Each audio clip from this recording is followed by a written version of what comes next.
a show it was. What a show it was, ladies and gentlemen. Most incredible. Um, do not adjust anything. It's your boy Hitman Kaz, and welcome to the official review for the Royal Rumble. And of course, I'm not the only one here. I'm not alone in this endeavor. Please welcome, as always, the humble man Gary. Gary, welcome to the contracts. Yo, what's good, my man? Cars Payton. Yeah, you already know, man. Ready to get down with this? Hell yeah, let's do this shit like Brutus. All right. Well, they decided to start things off with the Women's Royal Rumble. Yeah. And we're gonna go ahead and mention everybody that got that was entered in order. Well, so first off, number 1 was Natalya. Then number 2, oh my God, was a returner, Naomi. Yes. Like I'm struggling to find a word because I was so happy to see her back, you know, and Me too. I'm really happy. yeah, and not only was I happy to see her back, she was happy to be back because you could tell by the look on her face, she could not hold it in. She missed the living hell at a WWE, and hey, we missed her too, and you know, yeah, and it's great to see that not only is she back, she hasn't lost a step from her time in TNA. You know what I'm saying? That's a fact. Fact, bro. So honestly, I'm genuinely happy, and I honestly want to see, number 1, which branch she's gonna go to, and then 2, what they do with her. Exactly. Me too. Yep. Anyway. Me too. I really see you with that. Yep. Then, at number 3 was Bayley. Number 4 was Candice LeRae. Number 5 was Jordan Grace. I was so shocked when she came out. I mean, first off, you know, this wasn't the first time the TNA Knockouts champion was in the Royal Rumble, because Mickie James was in the Rumble last year as Knockouts champion. So that part wasn't too shocking. I'm just shocked to see Jordan Grace appearing in WWE. Period. You know, she's one of those wrestlers that I figured that, like, no matter how big or popular she gets, she wasn't gonna pop up in WWE. But I guess never say never. Exactly. Right, man. And then, you know, she had a nice little interaction with Naomi, where at first they had a stare down, then they embraced each other, and then immediately got to swinging. Oh yeah. That was so awesome. Word. That's a fact. Yeah. Anyways, at number 6 was Indy Hartwell. At number 7 was Asuka. At number 8, Ivy Nile. At number 9, Katana Chance. At number 10, Bianca Belair. At number 11, Kairi Sane. Before I go any further, you know, I wanted to say them before I went any further. I noticed. I mean, of course, everyone already knew, but when it came to the Kabuki Warriors in the Royal Rumble, you know, they honestly, I honestly feel that they were more in it for each other rather than Bayley, because Bayley was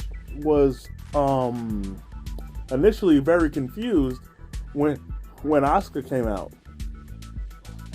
and then Yeah. and then and then she and then Asuka still tried to keep up the front that there's that she's in there to help her out. Then and it was more further on display when she had her hands up for a double high five, and then before Bayley could return it, she pieced her out. Right. And then same thing with Kyrie, that Asuka and Kyrie dapped up each other, but they didn't dap up Bayley. But for the most part, they still did work together. Unfortunately for Asuka and Kyrie, they still got eliminated. Oh yeah. And honestly, for Asuka, no offense to her, but I'm actually, for both of them, I'm surprised they didn't last longer than what they did.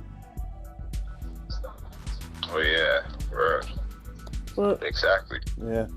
But in any case, moving on. At number 12, Tegan Knox. Number 13, Kaden Carter.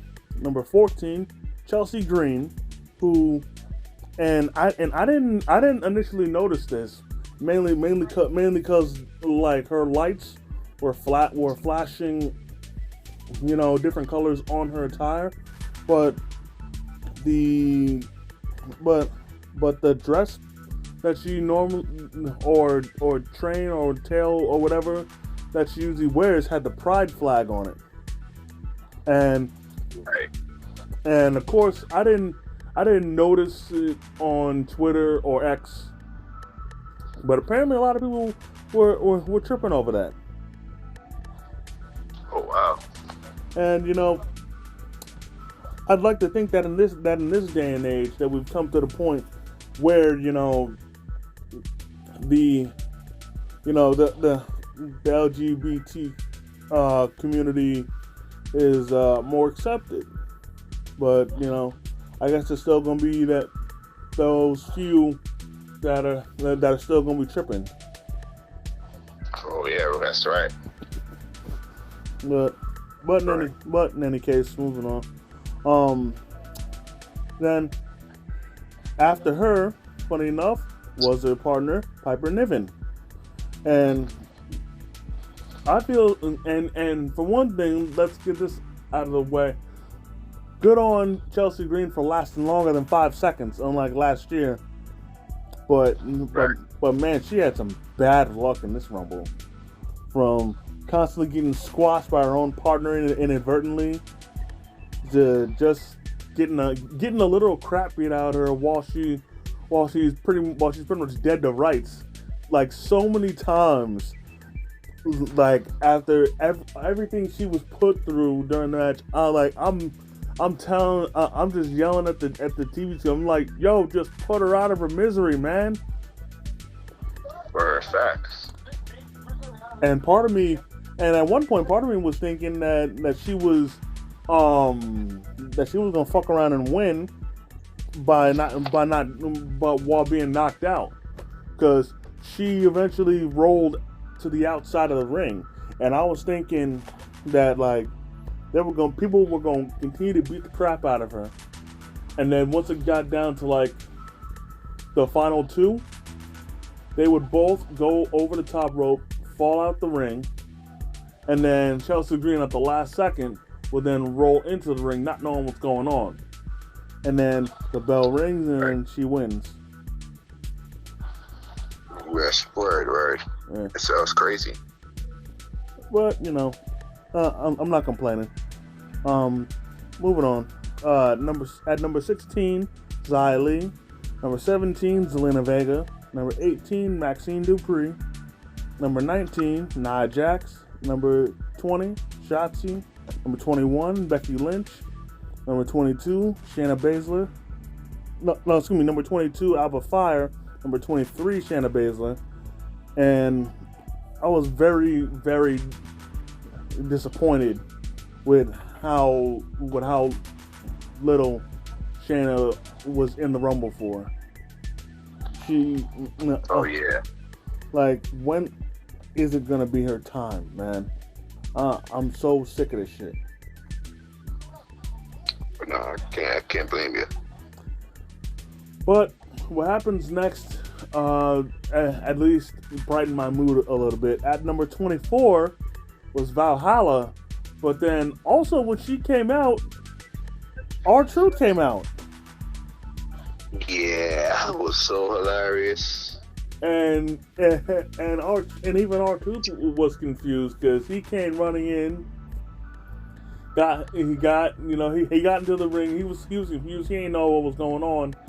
Then he runs into Nia Jax, and I like this because this was a callback to last year, where if you remember, freaking R-Truth, if I'm not mistaken, I think he was number 30, or supposed to be number 30 in the Rumble, but then he got taken out by Nia Jax, and then she was in the Rumble. Except word, man. And then on top of that, Nia was no wait, I think that was 2 years ago. You mean when R-Truth was coming out? Yeah, and then Nia attacked him, and then she was in the Rumble for the men instead. That was actually 5 years ago. Oh, all right, my fault.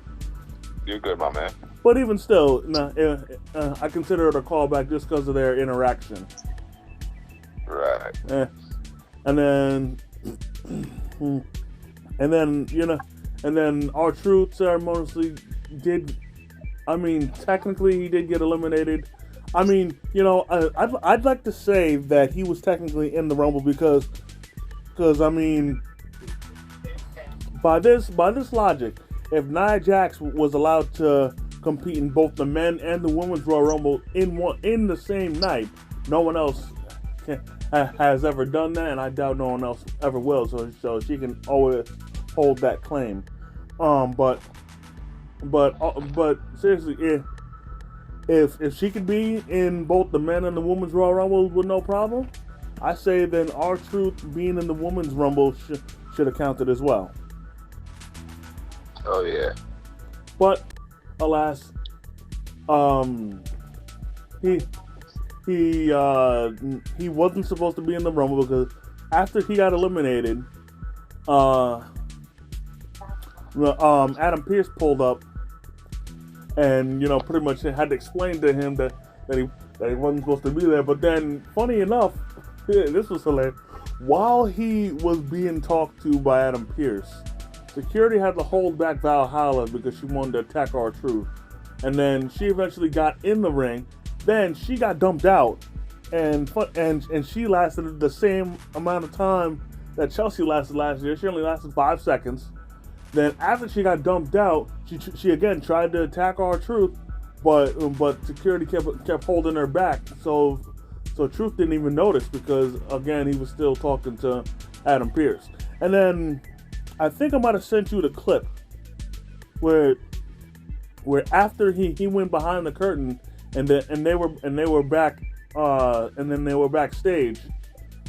Freaking R-Truth again was confused, and because apparently they were talking before the show, and there was some kind of confusion, and then this was hilarious where he mentioned he mentioned Adam's hair or lack thereof, to which then Adam had to correct him, in which that was a callback to SmackDown when he drew his number, he confused Nick Aldis for Adam Pearce.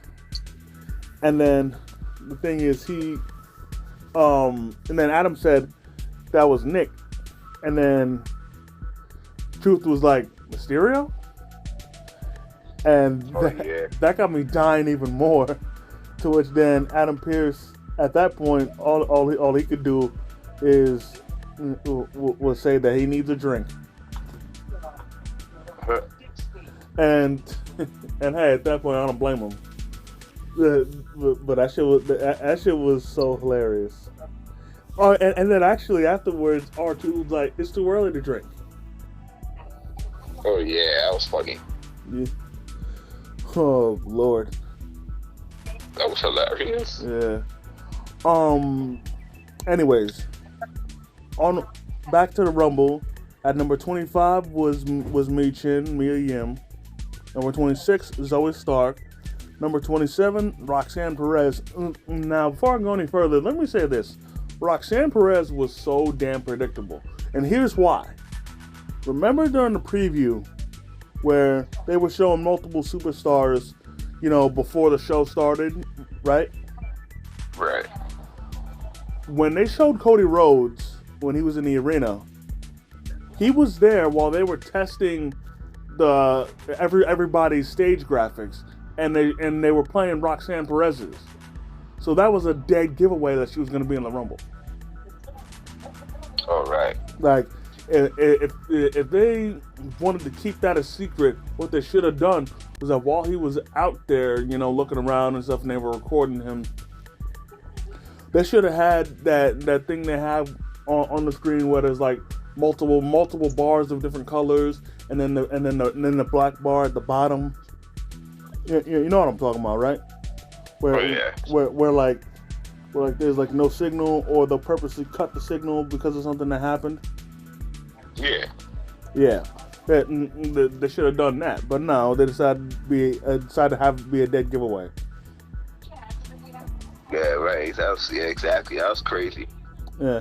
Anyways, at number 28, and we called this. Actually, I think you called it more than I did, but still, but Humble Man called it. Number 28, Jade Cargill. Yes, sir. Oh yeah. Then number 29, Tiffany Stratton. Number 30, a returning Liv Morgan, and the crowd went mild. I'm not even playing. Actually, if I'm not, I wasn't really paying attention to her reaction much, mainly because I thought they were cheering, but I think I might have got thrown off by her theme making it sound like it. But according to some people, that when Liv Morgan came out at number 30, people were booing. Oh yeah, somewhere. Huh. You know what? I think I might know the reason why they were booing. What's the reason? Because they were mad their girl Sasha Banks didn't show up. What happened, y'all? I thought she was showing up at the Rumble, huh? Y'all told me she was showing up. Eat your heart out, Marks. Oh man, y'all were. Ooh, this was getting so annoying. Let me tell you something. I was preparing myself because I thought she was gonna come back too. Because I figured, all right, it's probably gonna be inevitable. So because I'm not gonna deny she is a star, but she believes too much of her own hype, and her fans believe too much of her own hype in the same way. But man, yo, all throughout my timeline on Twitter, IG, Facebook, nothing. Sasha Banks. Like damn near every single person,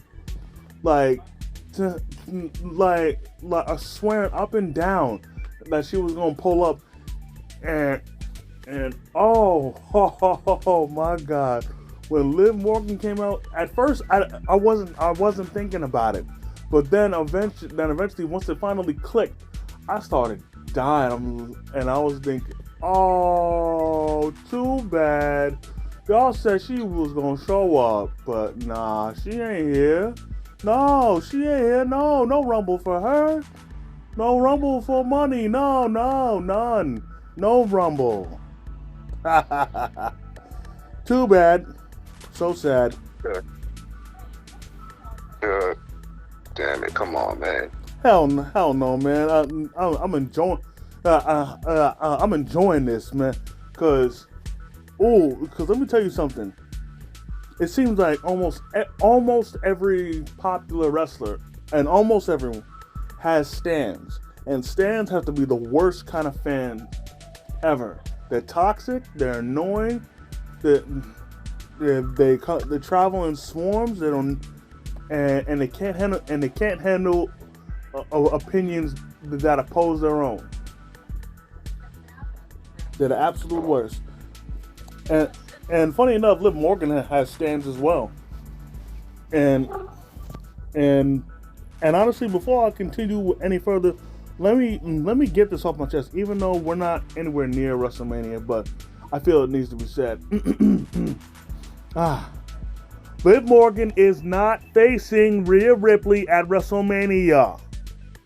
That feud, You all know that. that feud is dead. It's whack. It will never work. Stop saying it. It's gonna happen. It's not. You guys are idiots. Liv Morgan is overhyped. She does not have the skill to hang with Rhea Ripley. Rhea and Becky is gonna happen. Becky has the she actually has the real star power, and she has the mic skills and the in-ring skills to go with it, and she has the look. Liv Morgan, on the other hand, does not have it. And any kind of craziness you want to say she has, I've said it before, I'm gonna say it again, is nothing more than a spoiled brat with a temper tantrum, because they didn't get their way. That's all that is.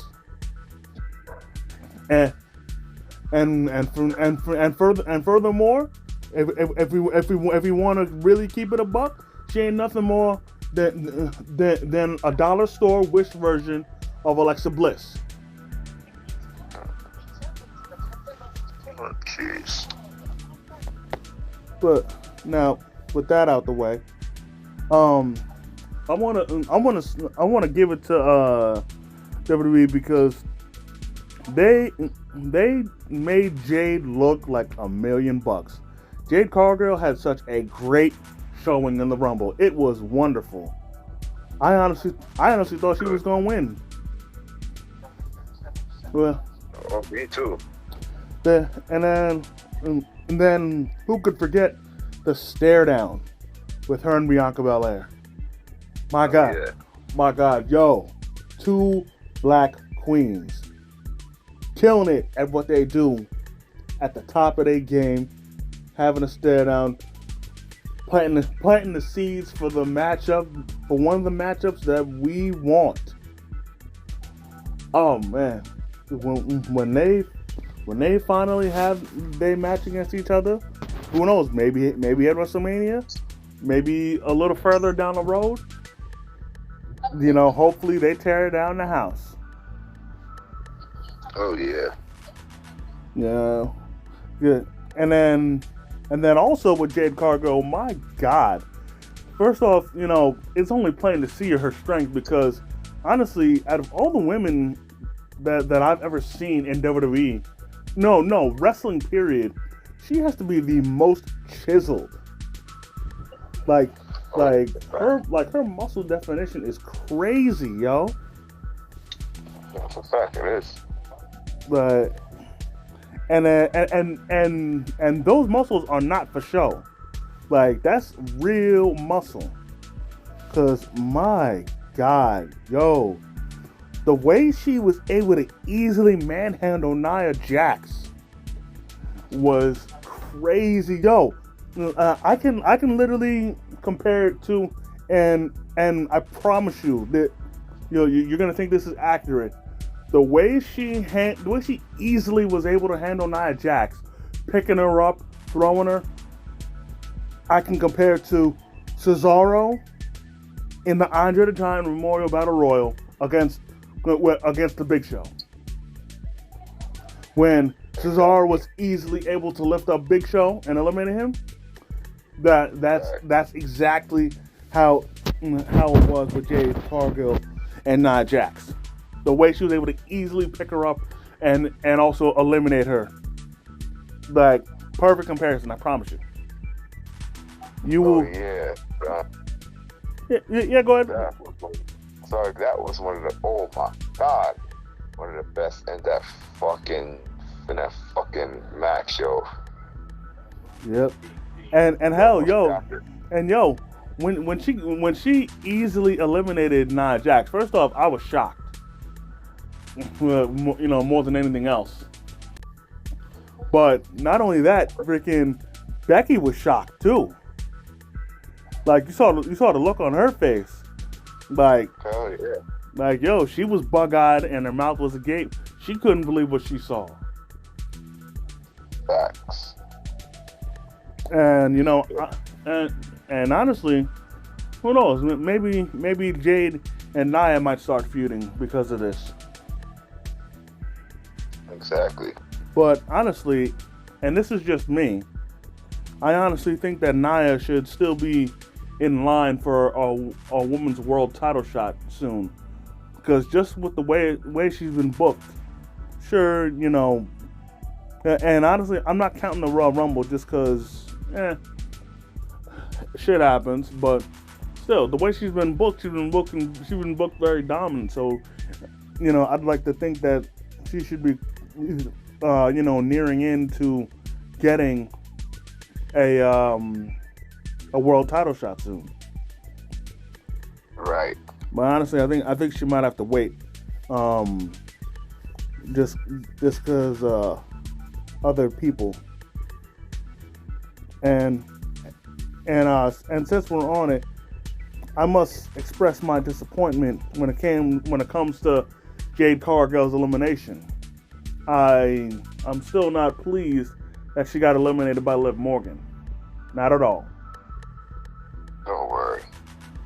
Of all the people to throw her out, it had to be her. Like, y'all were doing so good in this Rumble match, WWE, and y'all had to screw up that one moment by having having Jade eliminated by Liv Morgan. Or better yet, screw it. I'm gonna go by how somebody called her in online, Mid Morgan. Damn it, bro. But at least there was a bright side, because after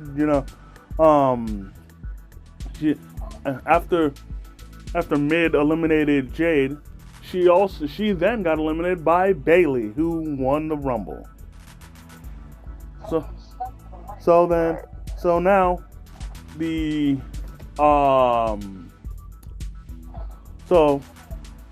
Damage Control's plan continues to progress, because now with the Kabuki Warriors as the tag team champions, kudos to them. Personally, Katana Chance and Kato Carter should have never been champions to begin with, but that's another story. That's another rant for another time. And with Io Sky as champion, it seems the average person would think that Bayley is going to challenge Mommy for the women's world title, so Damage Control can hold all the gold. But to a majority of invested fans like myself and the Humble Man know what's really going to happen. And personally, and I can honestly compare this, and I promise you, this is another accurate comparison, and I'm comparing it to Evolution, because it's either gonna happen one or two ways. Either one, it's gonna go the Randy Orton Evolution route, where Bayley, either one is gonna confront them as for all the mixed signaling and the gaslighting, and to which they're gonna jump her and kick her out, or two, Bayley's gonna turn the tables on them and claim she's going after Mommy, but only to turn on them before they turn on her and challenge Io. All right. Personally, I'm hoping the latter happens, because I'd like to think that Bayley's smarter than this to let all this gaslighting happen right under her nose, and not see the betrayal coming.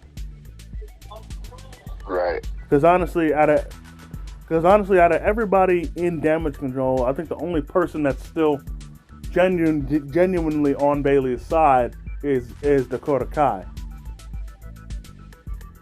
Oh yeah. And speaking of Dakota Kai, I know this has nothing to do with the Rumble, but I feel it needs to be said. All of y'all that keep trying to bug her about coming back, fall back, man. Be patient, man. She's not medically cleared. Exactly. Doesn't matter how well she can walk right now or even run. She's still not medically cleared. Her like anybody that wants to try and call bullshit or anything, how about you go ahead and tear your ACL and see how long it takes for you to come back, come back to 100%, huh? Let's see y'all do that, and tell me, one, how painful it is, and two, how long it takes y'all to come back to 100%, if you ever get to that. Exactly. Because honestly, with a torn ACL, I can compare it to two people. And sure, they're not same people like star-wise, but playing-wise and where they ended up a year later, I think is the perfect comparison. That's in the NBA, Derrick Rose and Iman Shumpert. In the same playoffs, they both tore their ACL. Then a year later, Iman Shumpert was back in the game. He was dunking. He was pretty much better than ever. Oh, well, almost better than ever, but still, he was dunking and whatnot, jumping as if he never got injured at all. But Derrick Rose, he was out for the whole year. See where I'm coming from? There's two different ways. Not everybody heals from injuries the same, and just because different people suffer the same injury doesn't mean they both gonna come back in the same time frame. You know? So seriously, like just be patient. I know y'all want Dakota back in the ring. We do too, but be patient. Exactly. Now, moving on. We had the title matches, and I'm not surprised to start things off. We had the Fatal 4-Way match, and actually before anything happens, before I go any further, I forgot to mention this. We had a special guest for the Rumble. And I don't mean for just the Royal Rumble match, for the whole event.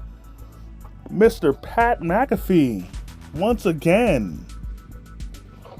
Yes, sir. And I was very pleased to see him back once again. Oh yeah, me too. And, sure, he won't, he won't be, there, every week, but I feel him just being at the Rumble every year. Honestly, I think that's good enough. Just because the little appearances that he makes on commentary just makes his presence that much more special. Right. But in any case, moving on, we have the Fatal 4-Way match for the Undisputed Universal title. Roman Reigns defending against AJ Styles, LA Knight, and Randy Orton. Now, one thing I noticed about AJ Styles, first off, was his attire. I don't know if you remember TNA during the 2010s, but his attire resembled Aces and Eights. Oh yeah. Like that was clear as day to me. Like I think I saw the back of his jacket before I saw anything else, and immediately I noticed there was Aces and Eights written all over it. I mean, sure, except it said phenomenal one, but still, it was still, still the same banner style, the same font style. That was Aces and Eights, bro. And I actually find it funny because he actually, when Aces and Eights was going, they actually offered him a spot in the group, but he turned it down. And then he was actually one of the reasons one of the reasons behind Aces and Eights breaking up. Sure, he wasn't in the match that split them up, but still, yeah. Oh, wow. Then second off, another thing I noticed was Slim Jim. After everything that went down, and once again, I'm not bringing this up. We're just bringing up tongue in cheek. Slim Jim was cutting ties with WWE because of outside stuff. But Right. but the thing is, like, when the announcement came out that they were cutting ties, I'd say that it was like a little too late for them to like drop any like sponsor. I mean, not sponsorship, like appearances or anything. So they still had to. So WWE still had to advertise it. They had it on the graphic screens. They had the Slim Jim people in the crowd. So it is what it is. Right. But I still think that they're not affiliated with them anymore. So yeah. Actually, I haven't had a Slim Jim in a while. Have you? I literally just finished that Twitter while I'm talking to you. That's crazy. Actually, after the show, I'm gonna tell you a little secret that I think you might want to try out. Facts. Anyways, moving on to the match. There was the usual action. I gotta say, the announce table was rather sturdy for this match. There was several moves done onto the announce table, but no matter what happened, it didn't break. I was honestly certain it was going to break after the back suplexes, but no, it stayed intact. Right. And then back in the ring, a crazy moment happened where LA Knight pulled a Shelton Benjamin and jumped from the ring canvas to the top rope and caught AJ Styles, who was planning on doing a diving move, and hit him with a superplex. Oh yeah, remember that. Then later on, he hit the BFT onto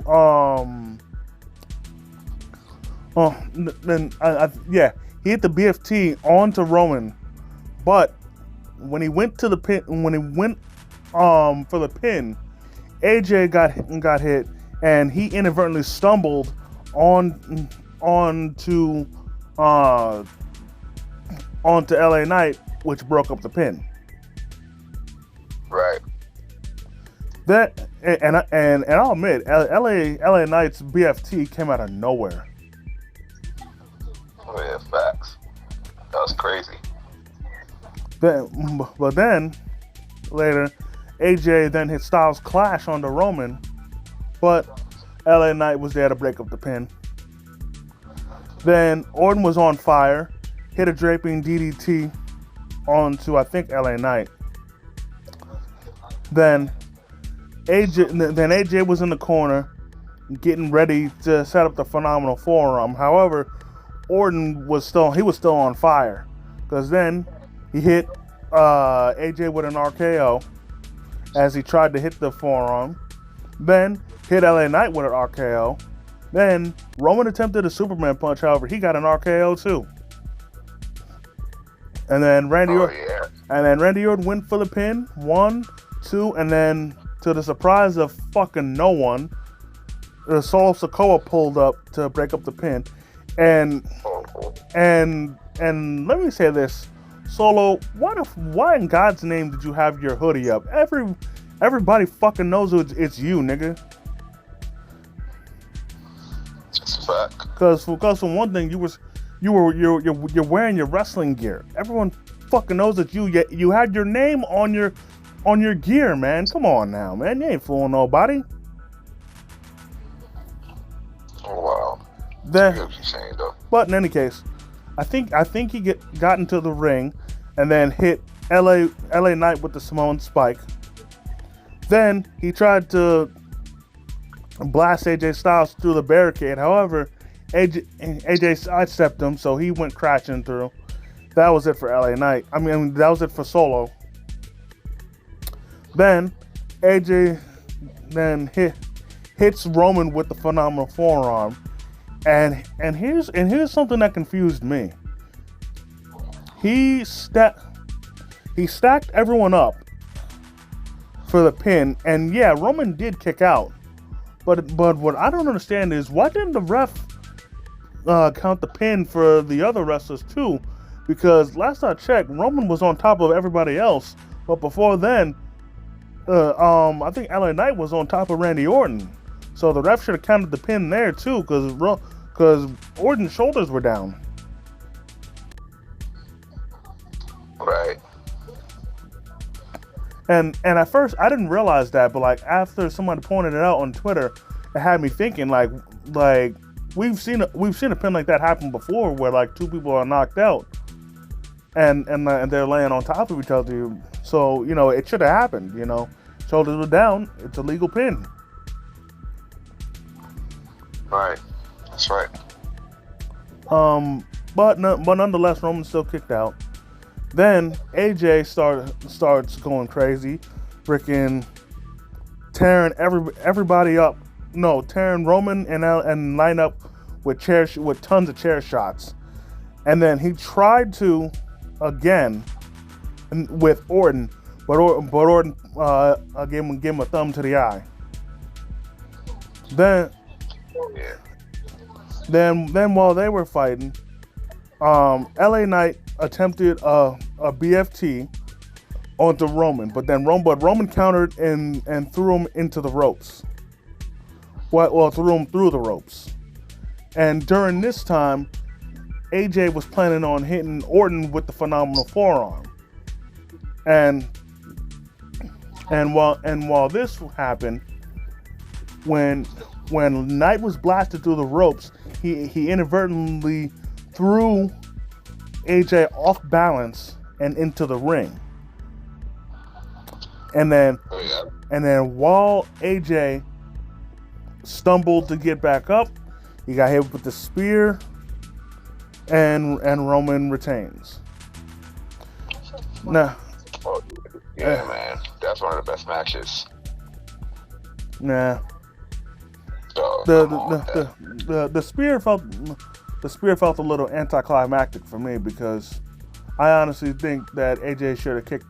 I think it should have took at least two spears to pin AJ Styles, but whatever. Oh, no, I got you. But whatever. Moving on. We have Kevin Owens versus Logan Paul. We definitely had some interesting interactions, and I enjoyed the promo package to an extent, but it is what it is. Anyways, to start things off, Logan Paul was taunting Kevin Owens and offered a handshake, but instead KO pummeled him and beat the brakes off him. Yeah, that's crazy. Then after enough pleasantries inside and outside the ring, Logan hit what they called the the cross salt combo, in which from the when he was on the top rope, he hit a wonderful looking cross body, looking like a young Randy Orton with how high he got. And then immediately upon landing the cross body on the Kevin Owens, he then followed it up with a standing moonsault. Yeah. Oh yeah, that's right. Then KO eventually regained the upper hand and hit 2 consecutive cannonballs. And then while he was rolling, he attempted a swanton bomb onto Logan Paul. However, Logan got his knees up. Then Logan tried to do the same thing, but KO moved out the way. So both of them failed trying to do a swanton. Yeah, I remember that was crazy. Then later on, Logan proved how much better he is at executing moves than Hangman Page by once again doing the buckshot lariat. Personally, I think if I was him, I'd name it like the Primetime Lariat or the Prime Lariat or something like that. Something with Prime in it. Right. And I'll admit, part of me is considering giving Prime a shot, but and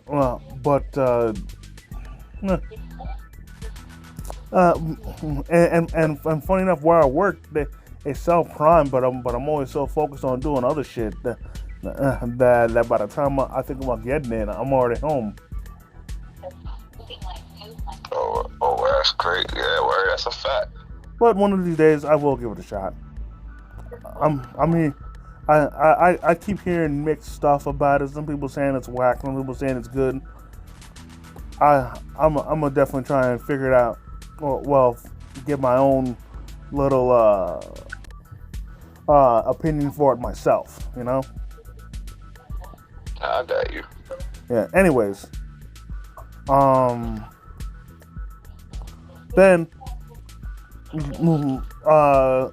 Logan then puts Kevin Owens on the top turnbuckle, and then he points to Corey Graves because apparently what happened was before the match, Corey Graves mentioned that no one can superplex Kevin Owens. So then Logan was calling out to him to try and prove to him that he can do it. Only problem is, he wound up proving Corey Graves right, because before he got a chance to even do a superplex, KO hit him with that super fisherman's buster. Oh yeah. And then after enough back and forth, he attempted to pop a powerbomb, but Logan countered. Then after enough bouncing off the ropes, he then attempted to hit the stunner, but Logan countered with the knockout punch, but KO kicked out. Oh yeah, that was crazy. And at first, Logan was stunned at a point and he didn't know what to do.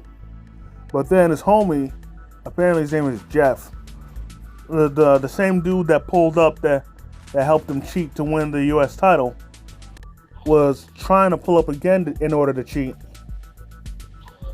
And, that was crazy.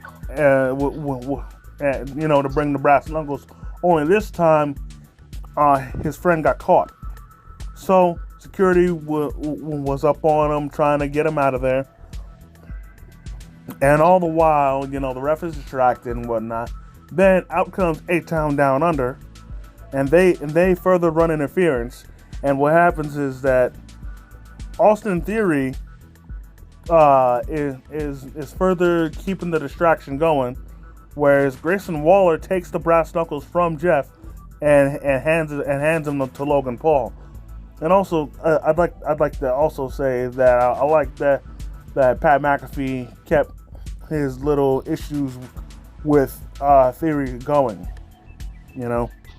But in any case, actually no, wait, I got it backwards.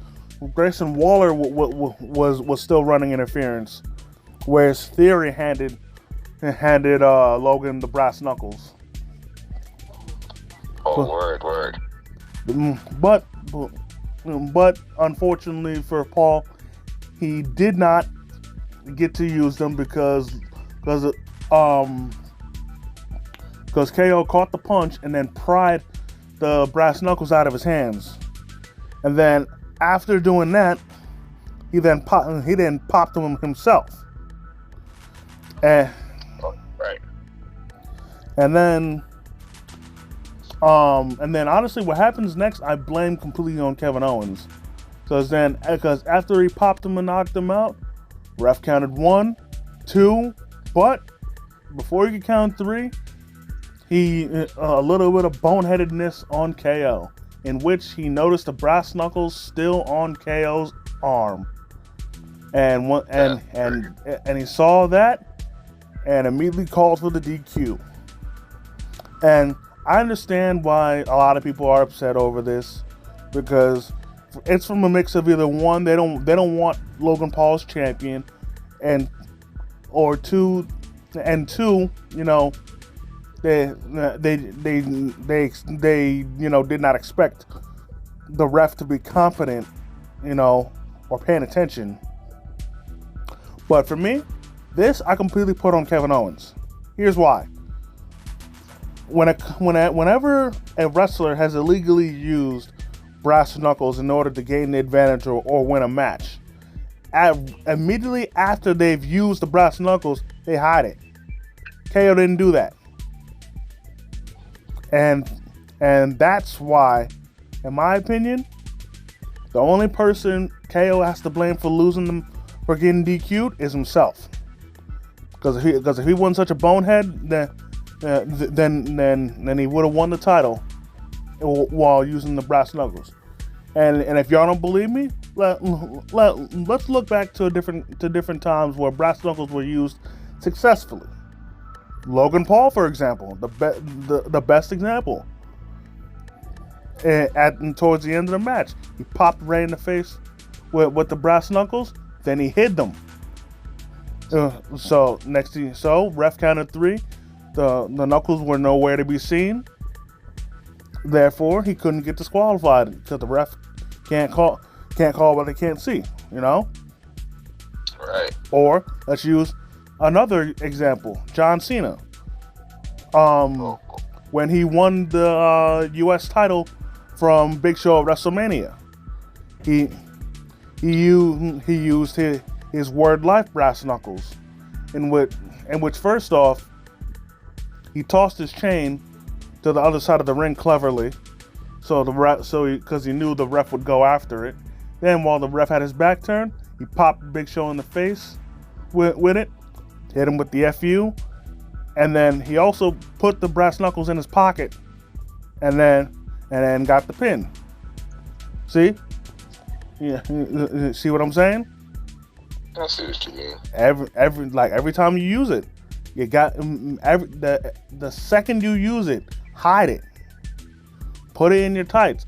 Put it in your pocket. Throw it out of the ring. Do whatever you can to make sure it ain't seen after you use it. KO forgot to do that, so he pays the price by having to ride the L train. And I don't mean the L train by Logan. I mean ride the L train by him losing. Right. But of course, Logan Paul didn't get off that easy, because KO tested the sturdiness of the announce table by putting Logan Paul through it. Right. But you know, even he might have still, you know, in other words, came out on top. Logan Paul still can run his mouth because he's still United States champion, at least for now. Yeah, got you. Yeah. Anyways, with that out the way, back to the Rumble, in which now we have the men's Raw Rumble match. Right. And to start things off, at number 1, we had Mr. Yeet himself, Jey Uso, And then I was hoping this would happen. At number 2, we have Mr. No Yeet, Jimmy Uso. Oh yeah. And personally, I was hoping that Jay was wearing blue pants instead of black pants with a blue design. But even further, considering that his pants said Yeet on it, I would have liked for Jimmy Uso's pants to say No Yeet, because of course he was wearing the No Yeet shirt, Oh right. And this little confrontation during the match, this is what we've been waiting for. The face-off, the fighting before number 3 came out. This is what we wanted, Jimmy versus Jay, the stare down and everything. And and I find it a little funny to point out that despite them being twins, Jimmy's taller. Even though he had his head raised a bit, he's still taller by an inch or two. Right. And Correct. and I found that, and there was something very funny that was happening throughout the whole Rumble.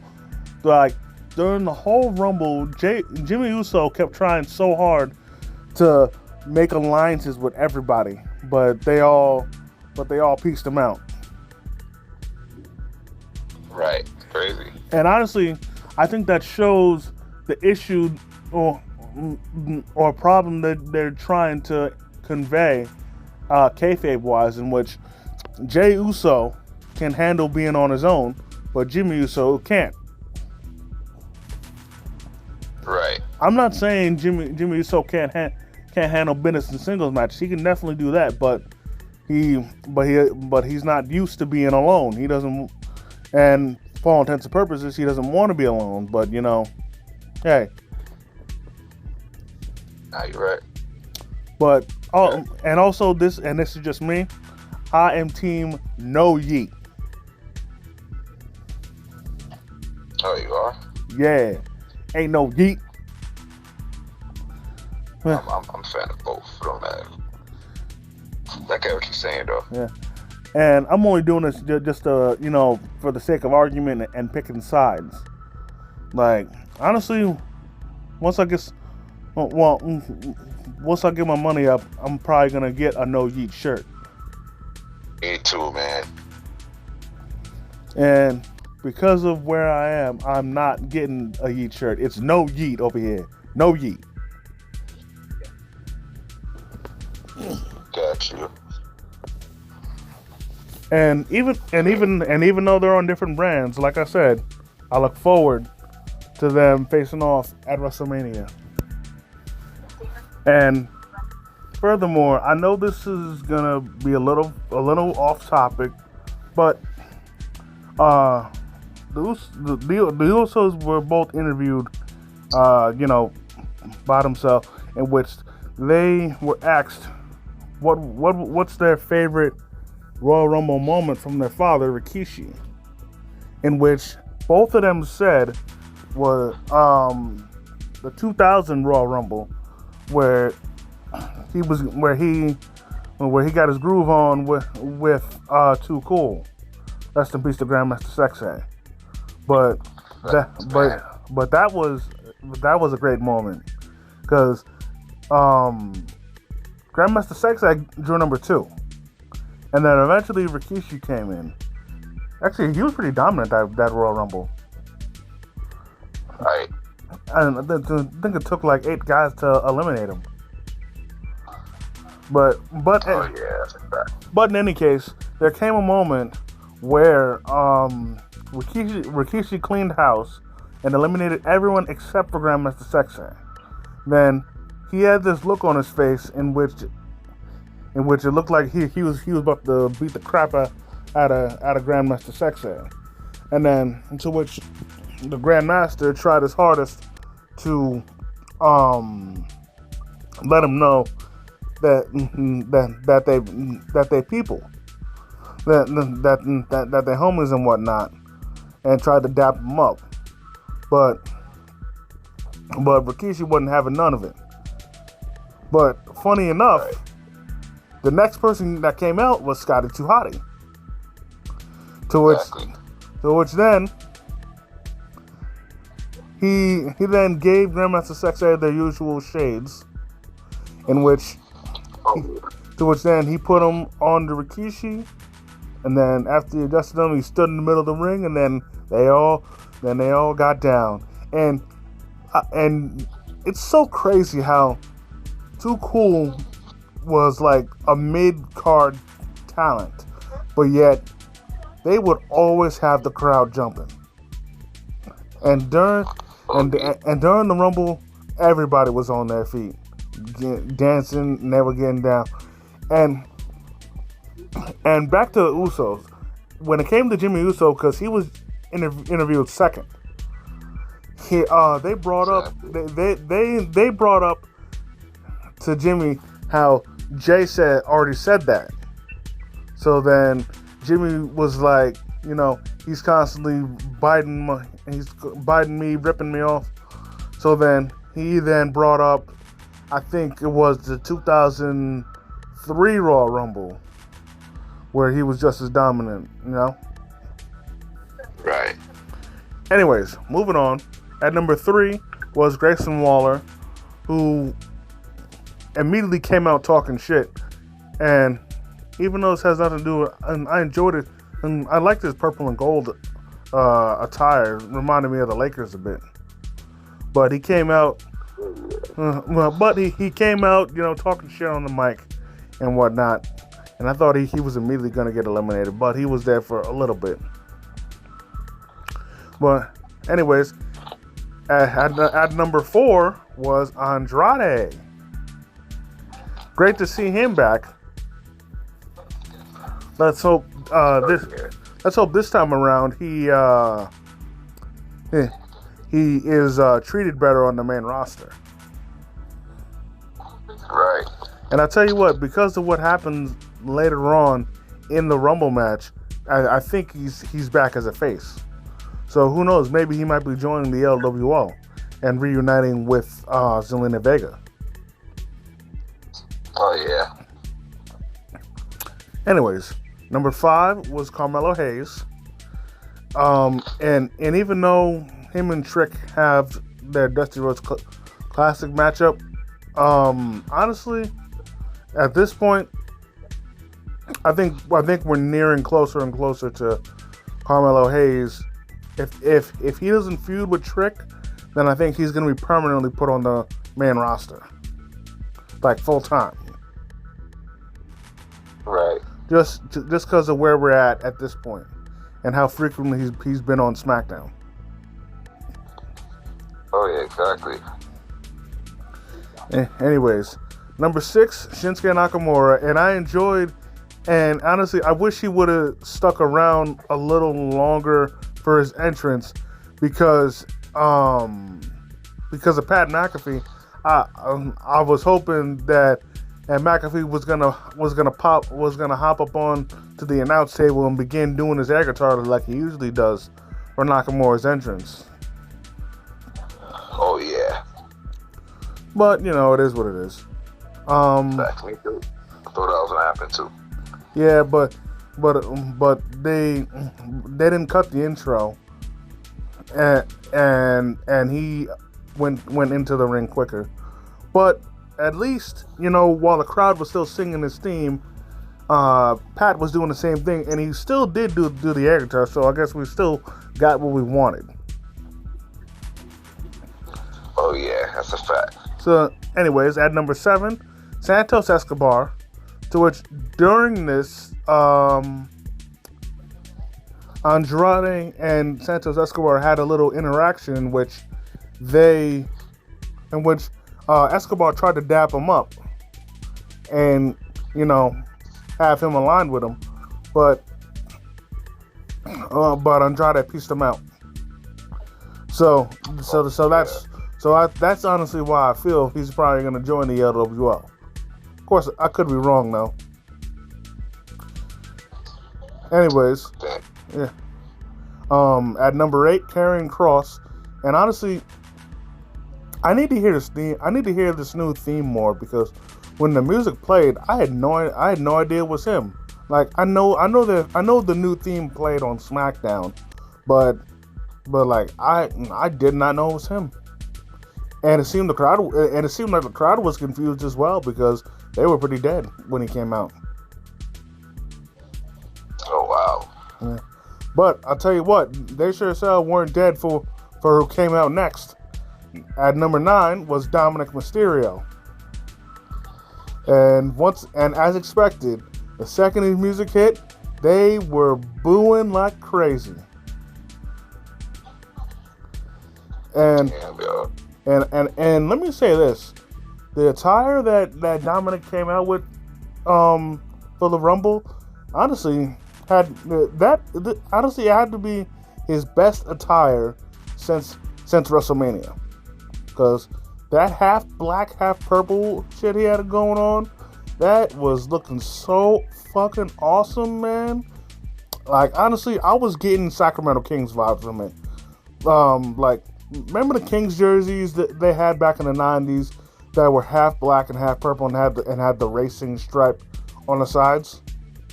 Oh yeah. Yeah, that's what I felt his attire looked like. It was awesome. Wow. Then at number 10, It looks exactly like that. You're right. yeah, and also furthermore, I remember they brought up his boots and how they were a purple. I think they were purple cow print. As far as how he got purple cow print boots, Corey, mind your business. Keep mentioning everything you do about how he is, about Dom's time on the inside. But as far as how he made those boots, mind your business. Ain't nobody supposed to know that. He got that from commissary. Oh wow. Anyways, at number 10 was Carlito. Number 11 was Bobby Lashley. I'll admit, even though he got eliminated by Karrion Kross, I was very disappointed that Bobby Lashley didn't last long at all. But Yeah, that's fine for real. but you know, I will give it a pass because he was distracted because the rest of the Final Testament came out. You know, Oh yeah, a fact. so I will let that slide because then after both Cross and Lashley got eliminated, the Final Testament started to jump Lashley. Then the Street Profits came out. Then they all started to get to fighting. Then out at number 12 came Ludwig Kaiser, who, you know, did his best to stay out the way, but he was still pretty confused behind them getting eliminated. I mean, behind them fighting.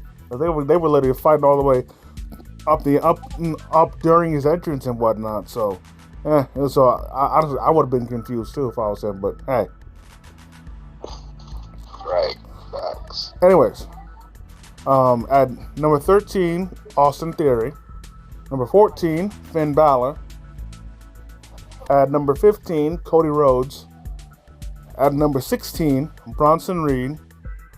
At number 17, Kofi Kingston. At number 18, Gunther. And something pretty interesting happened when it came to Gunther coming out. I'd say like a couple seconds after Gunther came out. No. A couple seconds before Gunther came out, Ludwig Kaiser got eliminated. So then, before Gunther got into the ring, he had a couple words for Ludwig Kaiser. He was none too pleased. Right. But yeah, but anyways, at number 19, Ivar. Yo, let me say, before I go any further, this dude Ivar, my God. I mean, I know at this point I should be used to this people his size being extremely agile and talented, but man, yo, niggas like him have no business being so fucking nimble. Like the things he's able to do in the ring is so mind blowing. He is so nimble. Doing the spin kicks, the cartwheels, like he's a one man show. And that's crazy. And honestly, with as much as he's excelling, part of me almost doesn't want Eric to come back.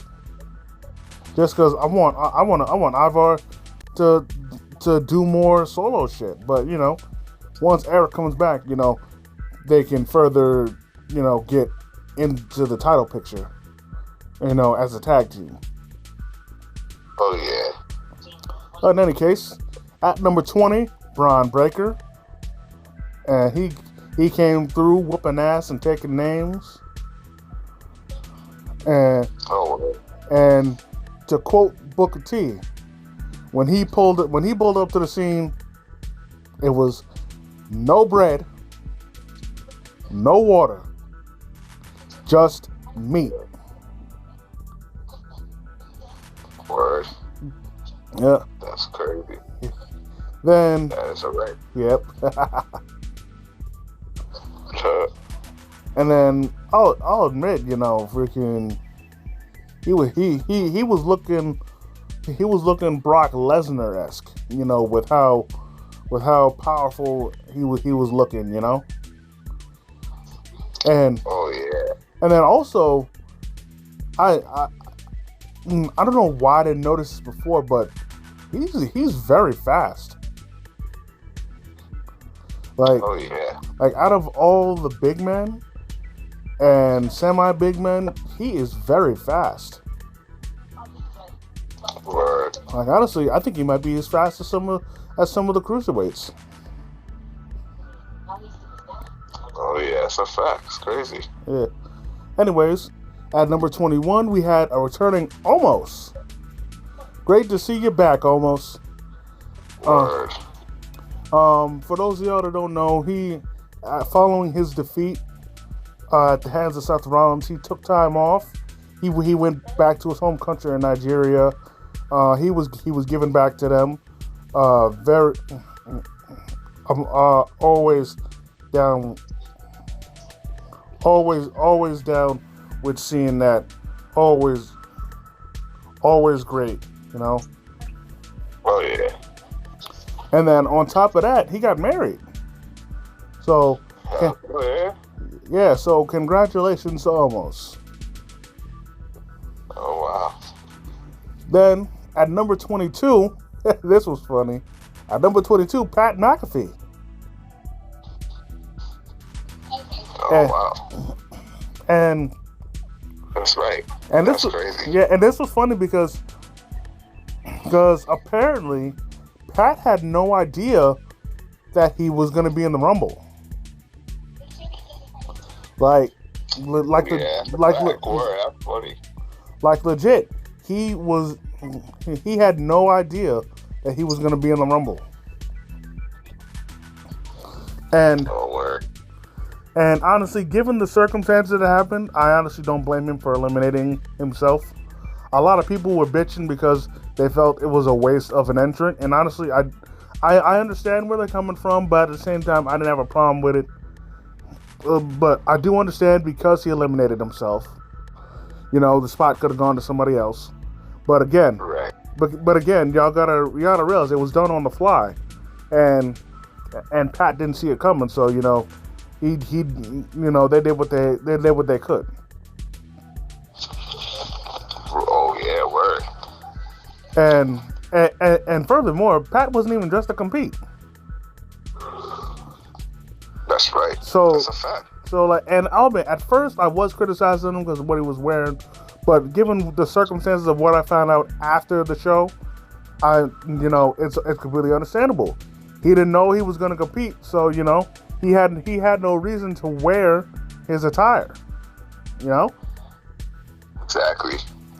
So and given what was happening during the match at the time of him being in it, no sane person would want to be in there because Braun Breaker and almost were having a stare down. And the last thing he needs is to get his behind kicked by both of them. Right. So that's a fact, yo, for real. So yeah, him eliminating himself was the best idea for him. Anyways, at number 23 was JD McDonough. And unfortunately, JD didn't get off that easy because I think Braun Breaker got eliminated during this time. Then after he got eliminated, JD came out, and before he could get in the ring, he got the living hell speared out of him by Braun Breaker. Oh yeah. So he didn't even get a chance to get into the ring. So anyway, yeah. So anyways,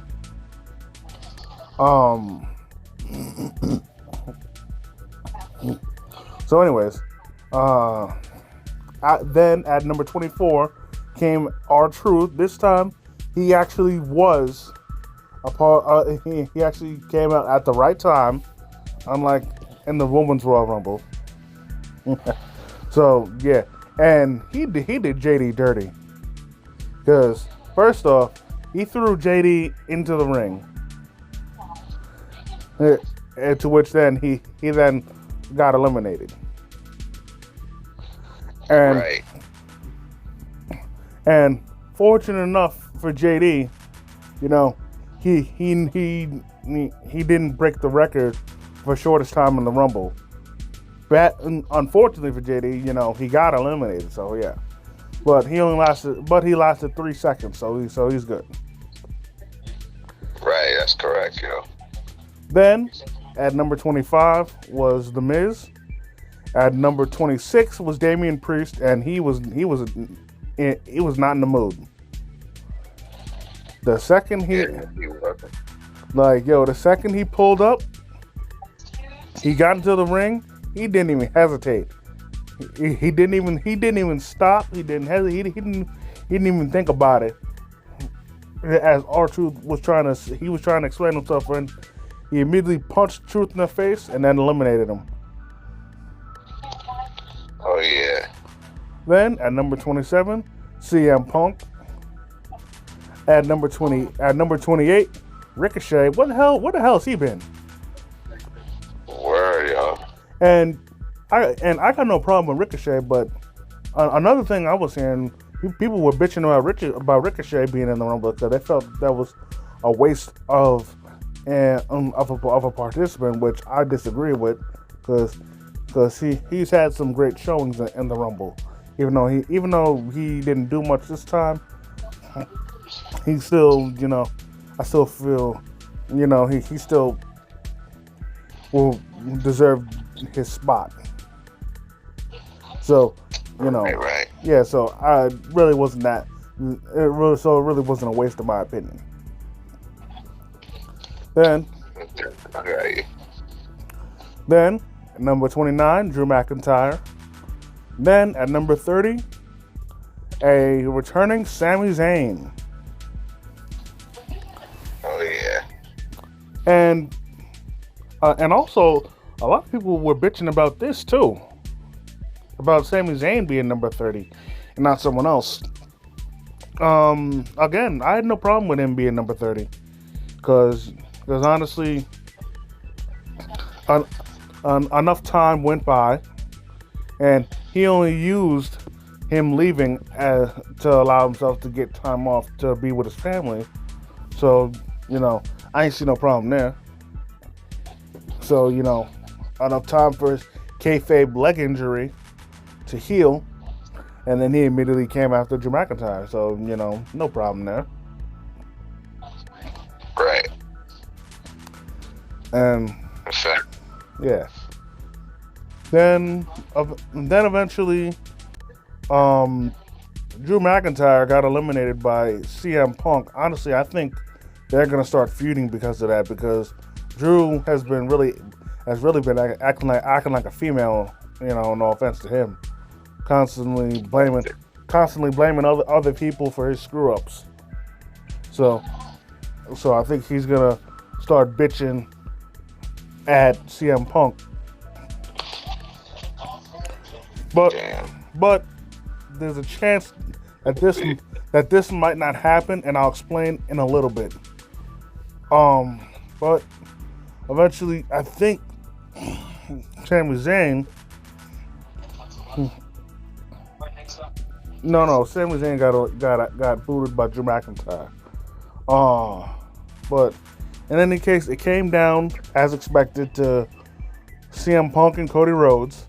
They had some nice exchanges. Cody Rhodes hit Crossroads. CM Punk hit the GTS. Hell, Punk even hit the pedigree.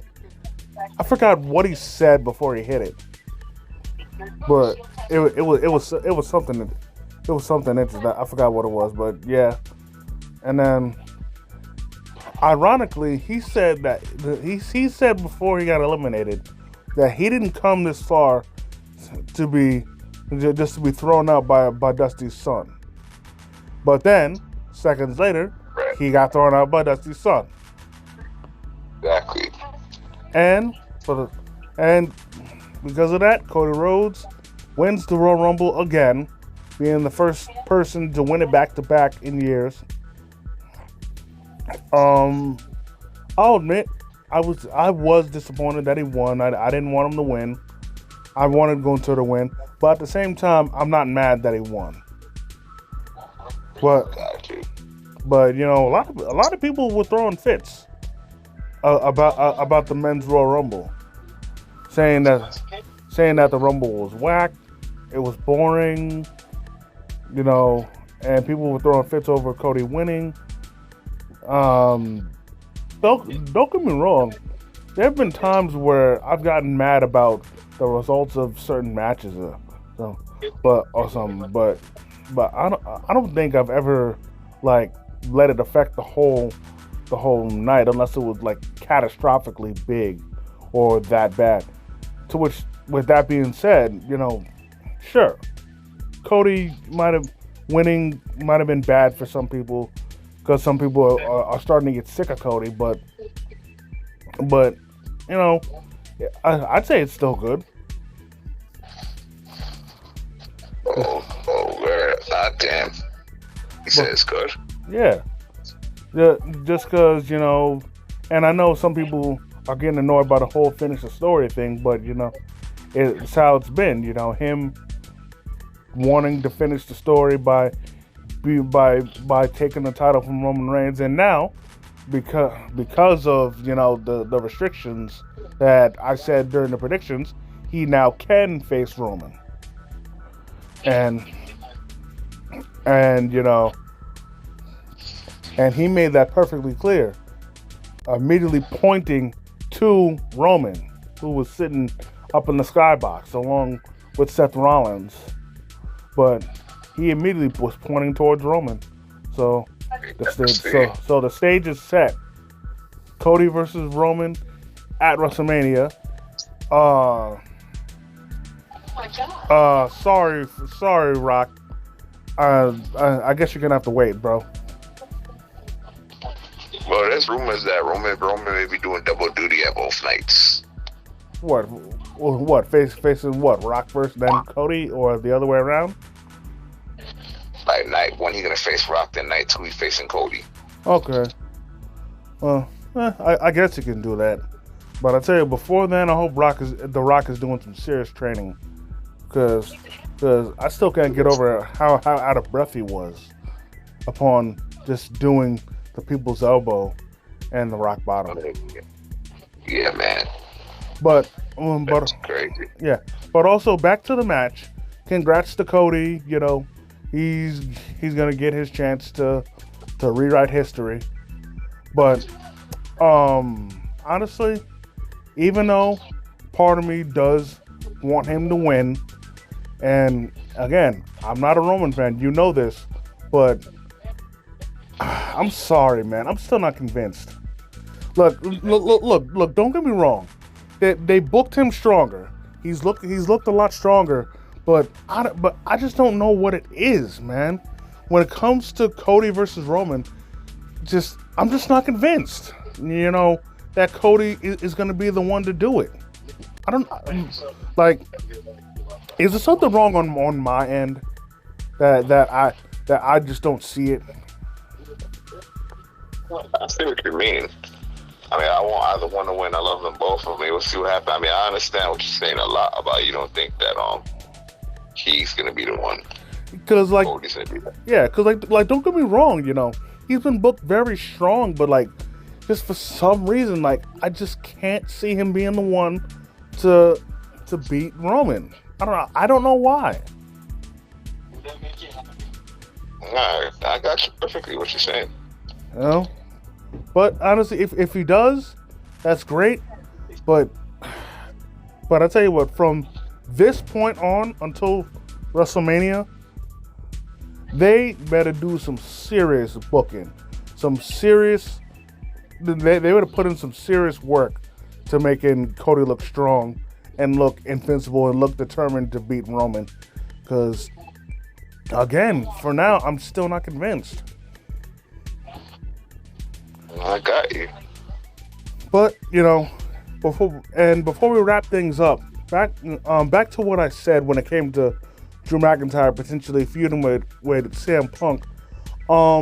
Unfortunately, there might be a slight chance that won't happen, and this is only a rumor, so take what I'm saying by a grain of salt. But it's being rumored that CM Punk got injured during the Rumble. Oh yeah. And from the reports, it's saying that he tore his triceps, and this is very bad because if what they're saying is true, and he tore his triceps, then the time frame that it's gonna take for him to heal, he's honestly probably gonna miss WrestleMania. Oh yeah, man. And this really sucks. I'm praying that this either one is just a rumor, or two, if he is injured, it's just a minor injury. Right. But for now, it does not look good. So I don't. I mean, at least in Seth's case, you know, he does have a legit injury. However, by the time he heals, he will be ready to go for WrestleMania. But for Punk, it's not looking good. Yeah, it's not, man. But you know, I'm just hoping that all will be well. Me too. Now, before we close this out, what would you rate? What would you rate the whole pay-per-view out of 10? I think it would okay, honestly. So I want to give it maybe like about probably a 5. Ouch. I mean, personally, I thought it was pretty good. Personally, I'd give it like a 7.5, maybe like a 7 to a 7.5. But if I give it like a 5 to a 6 because the women's match they dragged it a lot and yeah, I forgot about it. Go ahead. There weren't really any like big surprises. They kind of were, but some we already knew about by rumors. Yeah, you know, personally, I think they wanted to cut down on a surprise entrance and legend entrance in both Rumbles, just because, you know, they got to stop relying on that just for the Rumble to be good, you know. Right. And I will admit there was some sloppiness in the Women's Royal Rumble. Like, oh yeah, it kind of was. Like there was some pretty bad botches in the Women's Royal Rumble. Yeah, it kind of was. I ain't gonna hold you. It kind of was. Yeah, and honestly, the most noticeable botches, unfortunately, came from Maxine. Oh yeah. And honestly, everybody, shitting on Maxine, chill, man. She's learning. She's still green in the ring. Chill, man. Ease up on her. Exactly. I mean, sure, she honestly should be further. At this point, she should still be down in NXT or level up to further get her skills polished before being on the main roster. But you know, y'all chill. She's gonna get better. She's learning. She's gonna get better. Just chill. Oh yeah. Don't get me wrong. Her botches were horrid, but it's all a part of the learning process. That's right. But That's right. what happened? I said I was correct. What you said for real. Yeah. So with that being said, this pay per view was good.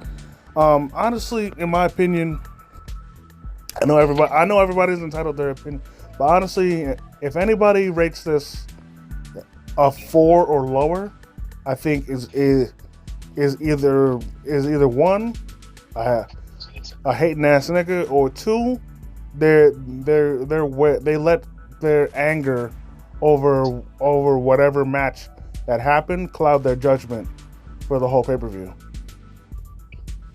Right. But in any case, this pay per view was enjoyable. wasn't the best, wasn't the worst, but I did enjoy myself.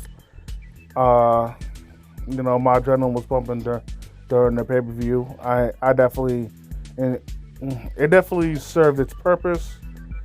Sure, it wasn't on the level of NXT as far as entertaining, but it still was a good show. Oh yeah, man. For real. Yeah, I go hold you. It was. Yeah. So, ladies and gentlemen, that's going to do it for this edition of the Contracts. I definitely want to thank each and every one of y'all for taking the time out of your busy schedule to come and chill with your boy. I definitely want to thank the humble man to come through and kicking his wrestling knowledge as usual. Oh yeah, you already know. We'll be right back at y'all later this week for the Contracts for NXT Vengeance. Yep. And more importantly, that will be our 100th episode. Oh yeah, well. But we're gonna save that for then. And for now, if you guys enjoyed this video, go hit the like button, comment if you feel like it. If you're new to the channel, please subscribe and hit the notification bell so you never miss a new video. And until next time, by way of Struggle Vision Productions, it's the Hitman and the Humble Man. And if you see us coming, run.